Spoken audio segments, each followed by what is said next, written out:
take a moment today to thank the boldness of our government and our shareholders. William Hamilton built his venture on the ashes of the Second World War. The copper mine he envisioned was ransacking the First Nations' ancestral territories, drawing the wrath of the local people.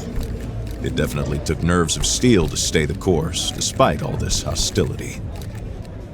Before long, in the face of William Hamilton's cold and uncompromising stance, the petitions and peaceful protests turned into sabotage, vandalism, and other criminal acts. The industrialists' private properties also encountered the wrath of the demonstrations. Carl Faubert, a veteran of the Korean War, was hired from Montreal as a private detective to shed some light on this whole thing. But at the end of his long journey to northern Quebec, the detective did not only encounter property damage, he also came face to face with the corpse of William Hamilton. The strangeness only kept building throughout the investigation. A powerful, unseasonable blizzard hit the region. Bodies frozen in unbreakable ice appeared. The local fauna began to act strangely and aggressively. Carl Faubert began to doubt his own sanity. The detective felt the weight of a gaze, as if he were at the mercy of a powerful, feral creature waiting for the right moment to attack. Carl's fear was taking over, overpowering his reason. He was giving in to delirium. In that instant, he thought that the dark waters of the lake might shield him from the shapes that pursued him. From there, he had a renewed hope in civilization, or whatever was left of it.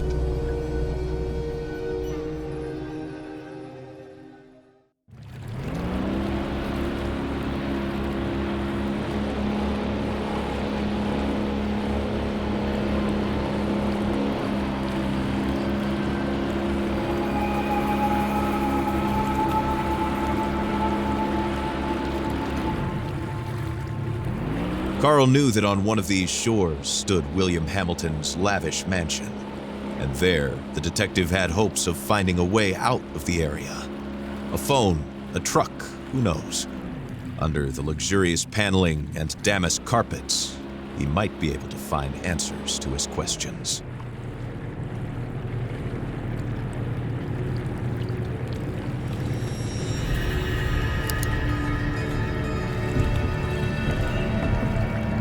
The detective wondered about the floating debris.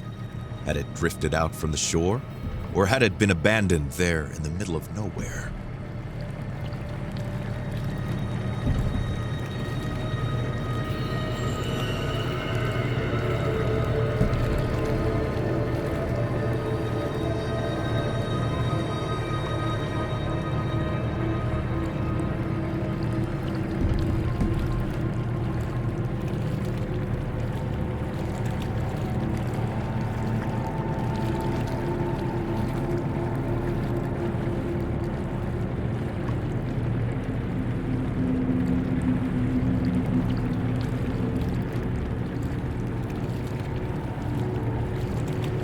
Carl saw a boat in the distance, clearly piloted by one of his own.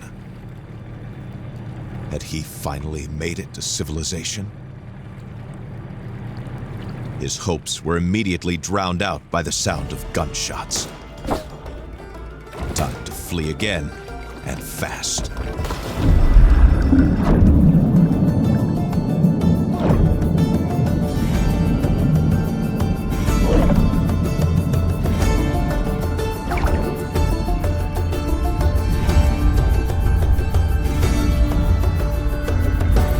Carl swam without a thought, yet each stroke was desperate. The icy water and his wounds made him feel weaker and weaker. He had to get to shore.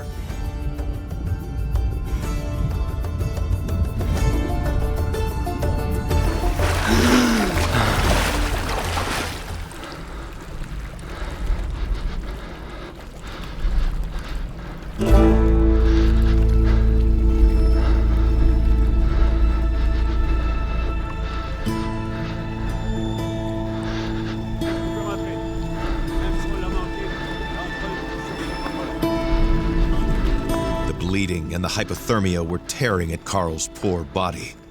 When he finally saw a light in the distance, He was filled with a faint sense of hope.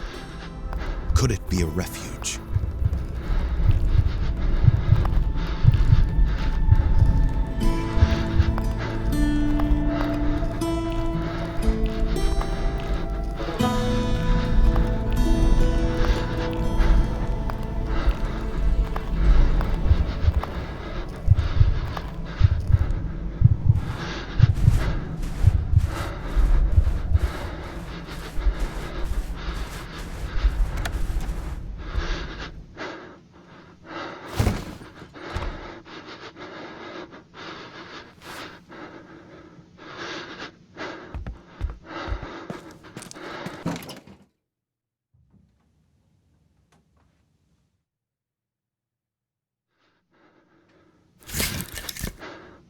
The red glow of the flames allowed Carl to see the full extent of his injuries.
Carl struggled to wake up.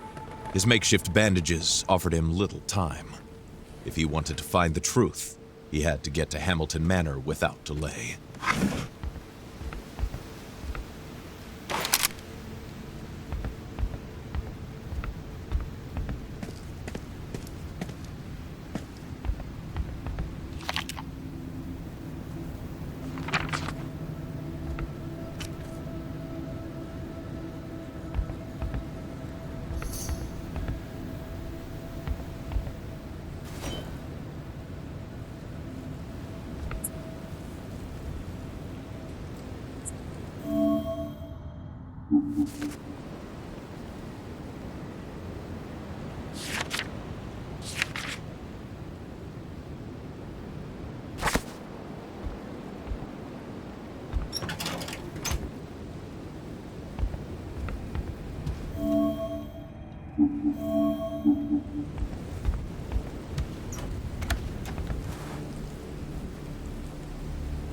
Carl left his refuge, knowing that he was headed to a more comfortable, but otherwise ominous place, Hamilton's mansion.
majestic residence could be seen from afar. It overlooked the area like a fortress. Was it really the mansion? Carl could hardly believe he was already so close to his goal.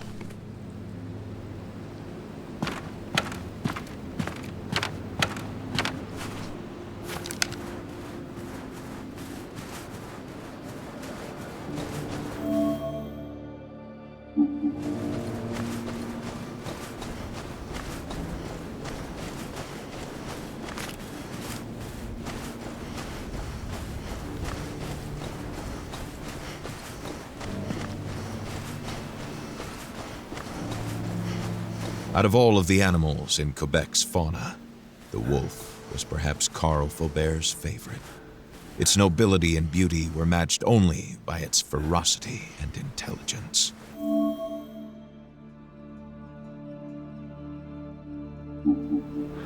The ice looked recent. Better not test it.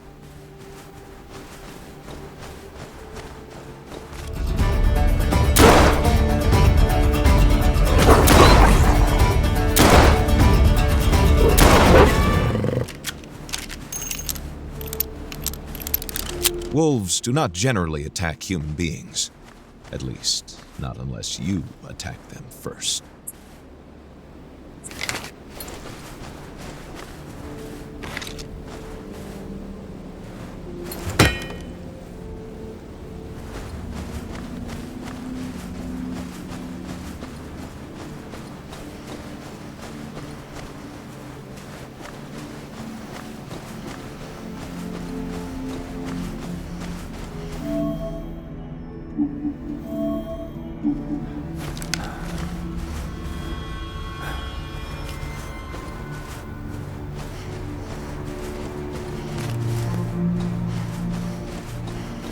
Carl tried to put the horror into perspective.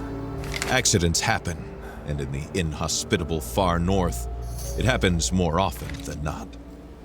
Nevertheless, a feeling of déjà vu stayed with him, as if the carnage was not over. An access card, a rather modern piece of technology, especially for a mining complex in the far north. What could it possibly open?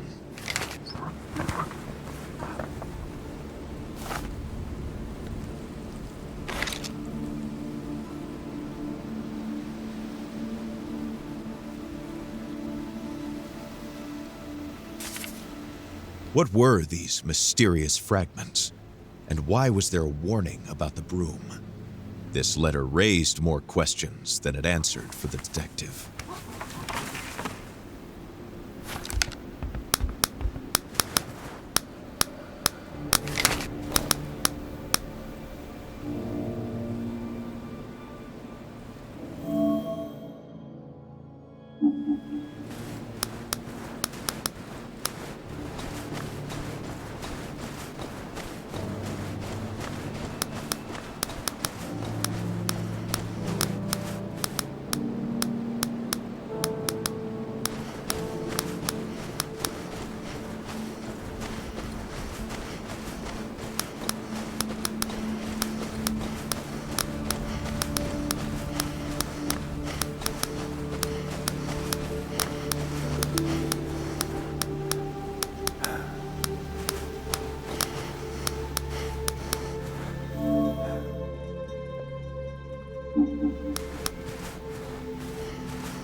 This was the mansion of the late William Hamilton.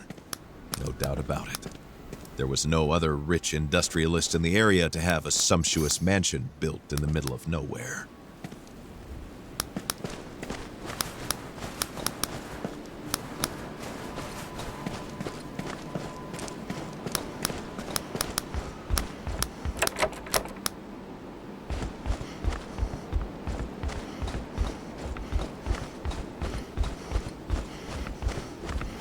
This letter, found in the cabin, mentioned a gazebo.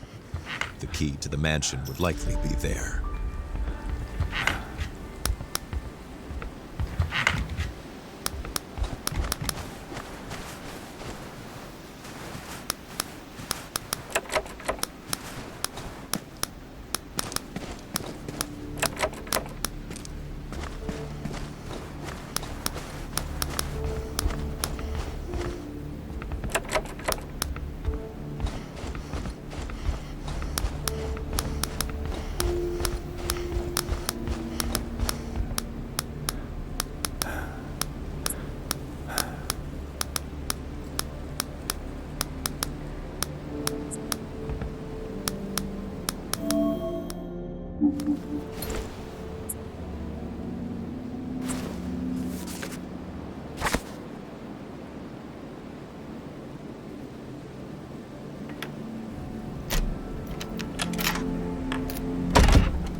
Added to the mayhem was violence.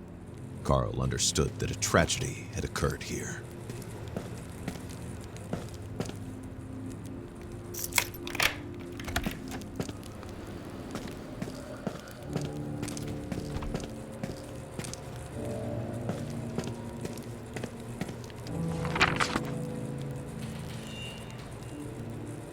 Carl was overcome with a strange emotion. The crossword puzzle was in French, so he guessed it was the work of a Hamilton employee and not Hamilton himself.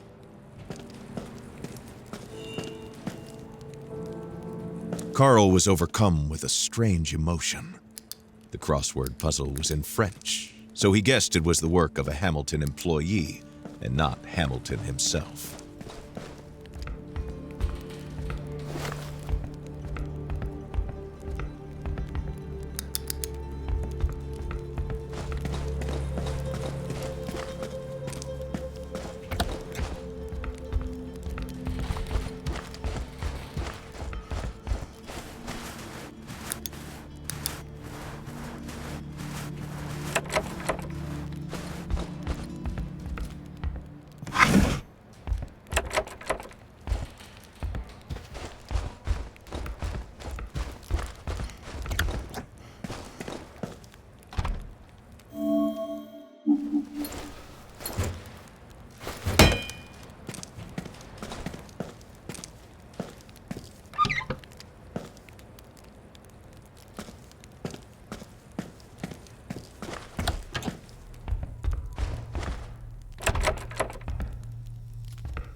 From a simple case of vandalism to a mysterious murder, Carl found himself right in the middle of a battlefield. What could possibly await him now?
Carl could feel his muscles weakening, his breath wheezing, his body going numb. What was happening to him?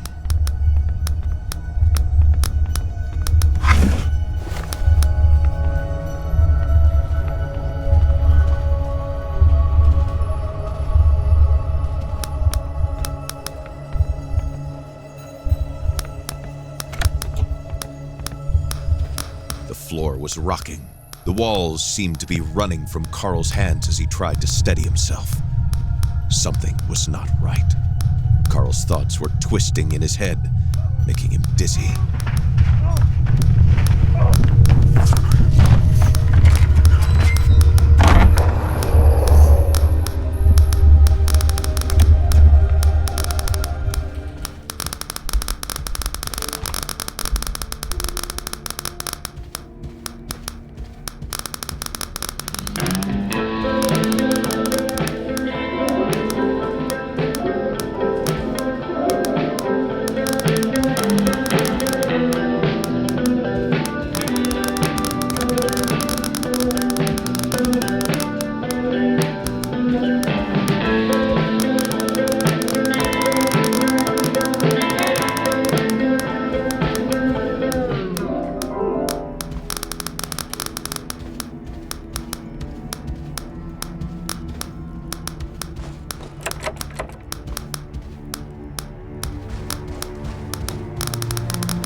Carl knew how eccentric older millionaires could be, with more money than they know how to spend it.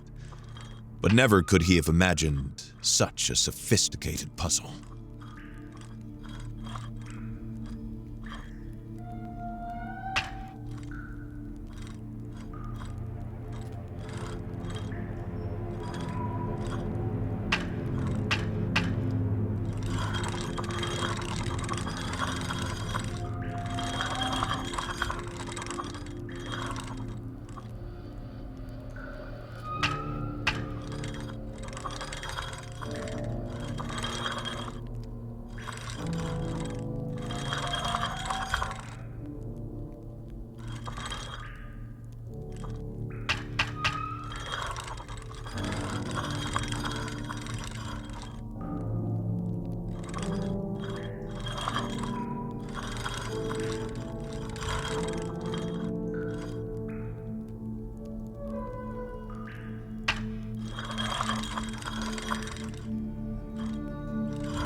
Carl Faubert made a profession out of reconstructing a whole from seemingly incongruous parts. This reconstructed globe forced him to recognize how much more complex the mystery that was currently plaguing Manistan was in comparison.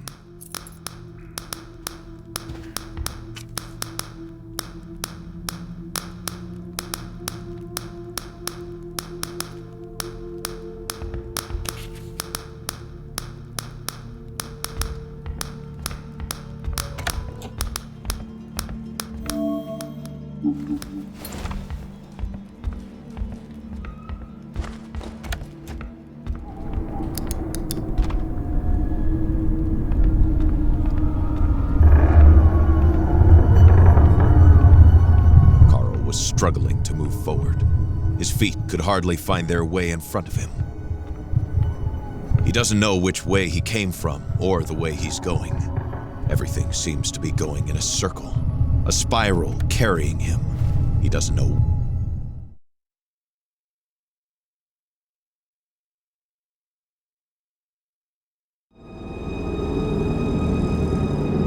Carl suddenly feels like he's waking up, but inside of a dream.